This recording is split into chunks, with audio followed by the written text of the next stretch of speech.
السلام علیکم ورحمت الله وبرکاته. جمشید اسکزی یم. د افغانستان د ملي ټیم مابینځ کې بازي کوم.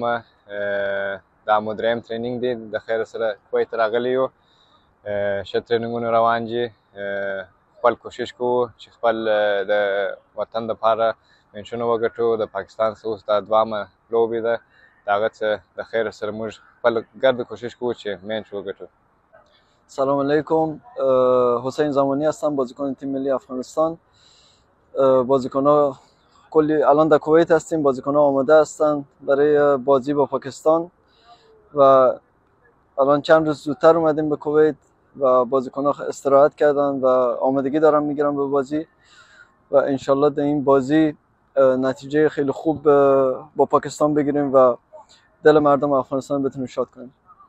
بسم الله الرحمن الرحیم. عیسی عزیزی هستم، در ارزان تیم ملی فوتبال افغانستان. امروز به کمپ تمرینی تیم ملی هستیم و همه بچه‌ها آماده هستیم تا مقابل پاکستان در کویت یک نتیجه خوبی بگیریم و نتیجه قبلی برای ما قابل قبول نبود، چرا که باید تیم مثل پاکستان ما مقابلش خیلی بهتر بازی کنیم و نتیجه خوبی بگیریم تا مردمانمون شاد کنیم. و قبل از بازی پاکستان ما وقت تایم تمرین نداشتیم. خدا رو شکر الان در کویت همه بچه‌ها خستگیشان در شده و یک چند روزی است که تمرین میکنیم و آماده بازی با تیم پاکستان هستیم.